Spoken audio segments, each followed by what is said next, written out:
बेरोजगारी जो है किसी न किसी रूप में 2014 के साल से बढ़ती चली जा रही थी और सरकार लगातार इसकी तरफ ध्यान नहीं दे रही थी। आप इसे अहंकार कह सकते हैं या आत्मविश्वास की नौजवान भूखा मर जाएगा, लेकिन वोट देगा तो जाति पर देगा, वोट देगा तो व्हाट्सएप यूनिवर्सिटी की अफवाहों पर देगा, या वोट देगा तो धर्म के नाम पर देगा या सांप्रदायिक बातों पर देगा। आप देखेंगे कि जब भी चुनाव आता है उसके आसपास ऐसे मुद्दों को बड़ा किया जाता है, क्योंकि ऐसे मुद्दे लगातार दुनिया के किसी न किसी हिस्से में घटित होते रहते हैं और अचानक उस पर फोकस बढ़ जाता है और जहां नहीं घटित होते हैं उस तरह से क्रिएट कर दिया जाता है कि चुनाव आ रहे हैं तो इसको बढ़ाया जाए, ताकि इन्हें इस भरोसा हो चला है कि भारत का जो नौजवान है वो अपनी जिंदगी कुर्बान कर देगा, अपनी जवानी कुर्बान कर देगा, लेकिन नौकरी की बात पर कभी मतदान नहीं करेगा। वो सांप्रदायिक प्रोजेक्ट के तहत वो नष्ट किया जा चुका है, ये भरोसा था।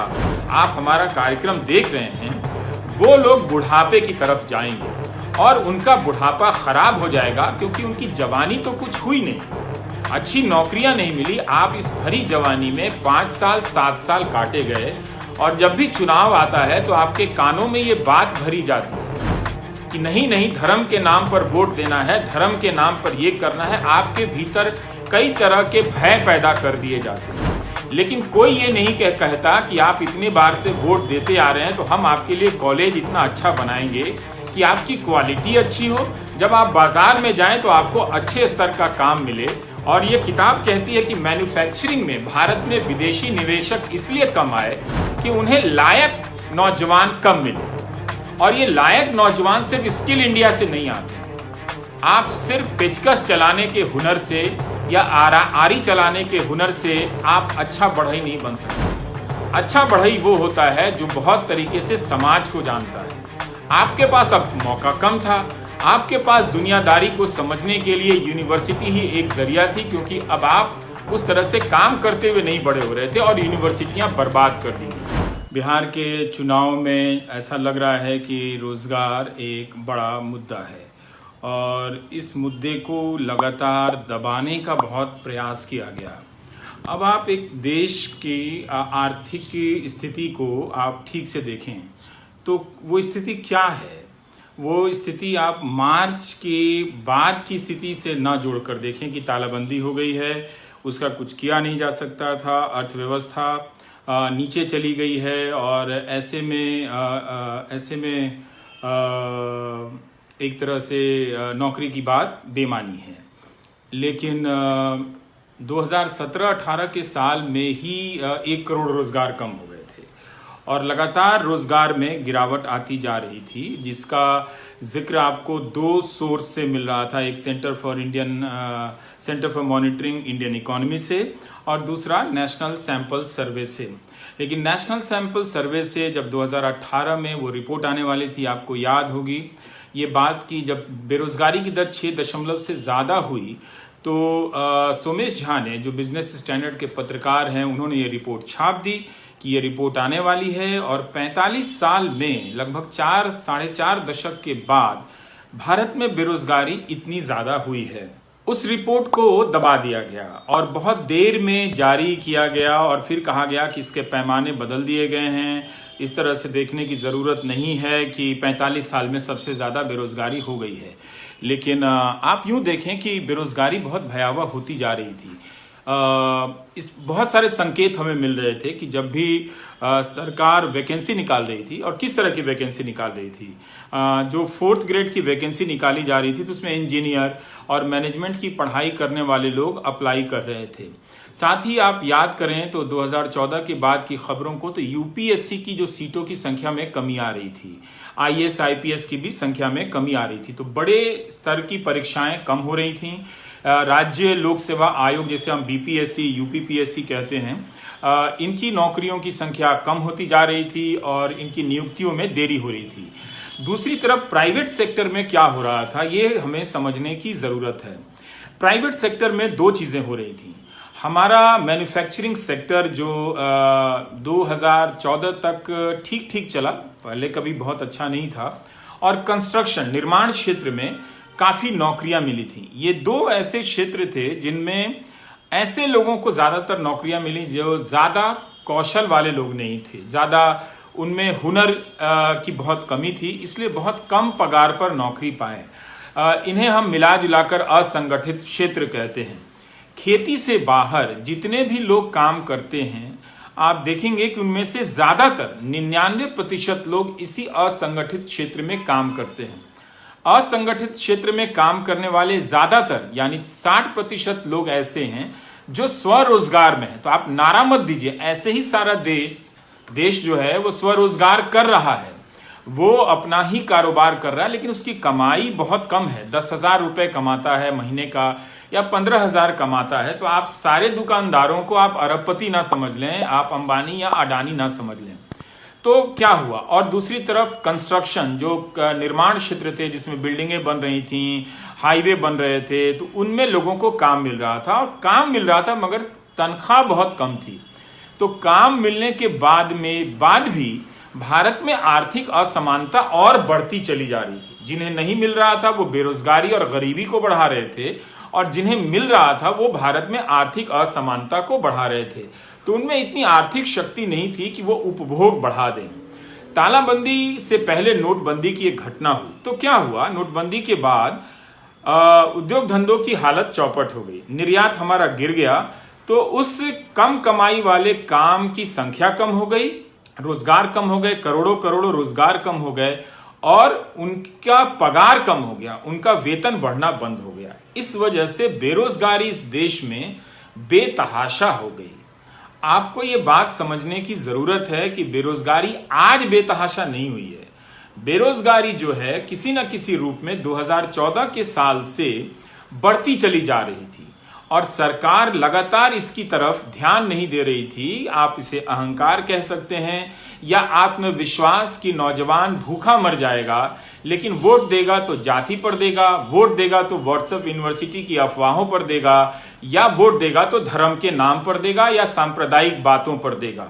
आप देखेंगे कि जब भी चुनाव आता है उसके आसपास ऐसे मुद्दों को बड़ा किया जाता है, क्योंकि ऐसे मुद्दे लगातार दुनिया के किसी न किसी हिस्से में घटित होते रहते हैं, और अचानक उस पर फोकस बढ़ जाता है, और जहां नहीं घटित होते हैं उस तरह से क्रिएट कर दिया जाता है कि चुनाव आ रहे हैं तो इसको बढ़ाया जाए, ताकि इन्हें इस भरोसा हो चला है कि भारत का जो नौजवान है वो अपनी जिंदगी कुर्बान कर देगा, अपनी जवानी कुर्बान कर देगा, लेकिन नौकरी की बात पर कभी मतदान नहीं करेगा। वो सांप्रदायिक प्रोजेक्ट के तहत वो नष्ट किया जा चुका है, ये भरोसा था। इसीलिए आप देखेंगे कि 2019 का जो चुनाव में जब ये सवाल उठा तो इसका मजाक उड़ाया गया कि पकौड़ा बेचना भी तो रोजगार है। वाकई लोग पकौड़ा बेच ही रहे थे, क्योंकि उन्हें प्राइवेट सेक्टर में काम नहीं मिल रहा था, मैन्युफैक्चरिंग में निवेश कम हो गया था, एक्सपोर्ट कम हो गया था। जिनकी पहले से कोई प्राइवेट नौकरी थी वो छोड़ दी है, क्योंकि वहां उन्हें जीने लायक सम्मान का पैसा नहीं मिल रहा है। अभी हाल में ये एक किताब आई है, ये किताब है संतोष मेहरोत्रा की, पेंगुइन से आई है, कि भारत में नौकरियों की संभावना को बेहतर करने का प्लान क्या होना चाहिए। यह किताब क्या कहती है, देखिए प्रधानमंत्री भी कहते हैं कि हमारे पास डेमोग्राफिक डिविडेंड है, यानी आबादी हमारे पास सबसे सकारात्मक पक्ष है। भारत के ज्यादातर लोग नौजवान हैं, 35 साल से कम है, ये ज्यादा काम कर सकते हैं, ज्यादा कमाएंगे। तो जिस तरह से चीन जो अब एजिंग की तरफ बढ़ा है, जिसमें अब ज्यादा बुजुर्ग संख्या है, उनके यहाँ जवानों की संख्या कम हो रही है, तो चीन क्या किया, उसके जो नौजवान थे, उसकी जो जवानियां थी, उनको बहुत पैसे के अच्छे काम मिले। इसके लिए चीन ने शिक्षा पर बहुत निवेश किया है। कमाल की उन्होंने यूनिवर्सिटी बनाई है, कमाल की उन्होंने टेक्निकल यूनिवर्सिटी बनाई है, मेडिकल यूनिवर्सिटी बनाई है, और हाई क्वालिटी के एजुकेटेड नौजवानों को तैयार किया। जिनका काम भी थोड़ा ज्यादा था वो बाहर भी नौकरियां करने गए और उनका पगार ज्यादा था, तो अपनी जिंदगी में जवानी के वक्त वो ज्यादा कमाते हुए बुजुर्गियत की तरफ बढ़े, जिससे वो अपना बुढ़ापा थोड़ा आराम से काट सकते थे। भारत में क्या हुआ कि भारत की जो आबादी थी, जिसे प्रधानमंत्री कहते थे कि ये आबादी लाभांश है, डेमोग्राफिक डिविडेंड है, वो कम कमा रही थी। क्यों कम कमा रही थी कि आपने देश के नौजवानों के लिए जो स्कूल कॉलेज है उसकी क्वालिटी गिरा दी थी। बिहार सिर्फ इसका उदाहरण नहीं है, उत्तर प्रदेश भी है, आप देखें राजस्थान भी है, गुजरात जहां पर खुद प्रधानमंत्री का लंबा शासन काल रहा है, एक ढंग की यूनिवर्सिटी जिलों में आप नहीं बता सकते हैं। जो हाई क्वालिटी एजुकेशन देती हो, जो आप नौजवानों को बेहतर तरीके से आज की दुनिया के काम के हिसाब से तैयार करती हो। तो आपके साथ क्या धोखा हो रहा था? एक तरफ यूनिवर्सिटी का स्टैंडर्ड यानी उसका स्तर गिरा दिया जा रहा था, आप खराब क्वालिटी के नौजवान बनकर निकल रहे थे, और जब आप बाजार में जा रहे थे तो आपको कम वेतन दिया जा रहा था, यह एहसास करा के कि आप तो लायक है नहीं। नतीजा दूसरी तरफ से भी देखिए कि आप, जिनमें बहुत सारी संभावना है, अगर आपकी योग्यता को बेहतर बनाया गया होता तो आप काम करने के अनुभवों के साथ ज्यादा बड़ा कारोबार या ज्यादा बड़ी तरक्की हासिल कर सकते थे। उसके बाद भारत की जो नौजवान हैं, ये नौजवान जो इस वक्त आप हमारा कार्यक्रम देख रहे हैं, वो लोग बुढ़ापे की तरफ जाएंगे और उनका बुढ़ापा खराब हो जाएगा, क्योंकि उनकी जवानी तो कुछ हुई नहीं, अच्छी नौकरियां नहीं मिली। आप इस भरी जवानी में 5 साल 7 साल काटे गए, और जब भी चुनाव आता है तो आपके कानों में ये बात भरी जाती है कि नहीं नहीं, धर्म के नाम पर वोट देना है, धर्म के नाम पर ये करना है। आपके भीतर कई तरह के भय पैदा कर दिए जाते हैं, लेकिन कोई ये नहीं कहता कि आप इतने बार से वोट देते आ रहे हैं तो हम आपके लिए कॉलेज इतना अच्छा बनाएंगे कि आपकी क्वालिटी अच्छी हो, जब आप बाजार में जाएं तो आपको अच्छे स्तर का काम मिले। और ये किताब कहती है कि मैन्युफैक्चरिंग में भारत में विदेशी निवेशक इसलिए कम आए कि उन्हें लायक नौजवान कम मिले, और ये लायक नौजवान सिर्फ स्किल इंडिया से नहीं आते हैं। आप सिर्फ पेचकस चलाने के हुनर से या आरी चलाने के हुनर से आप अच्छा बढ़ई नहीं बन सकते। अच्छा बढ़ई वो होता है जो बहुत तरीके से समाज को जानता है। आपके पास अब मौका कम था, आपके पास दुनियादारी को समझने के लिए यूनिवर्सिटी ही एक जरिया थी, क्योंकि अब आप उस तरह से काम करते हुए नहीं बड़े हो रहे थे और यूनिवर्सिटियां बर्बाद कर दी गई।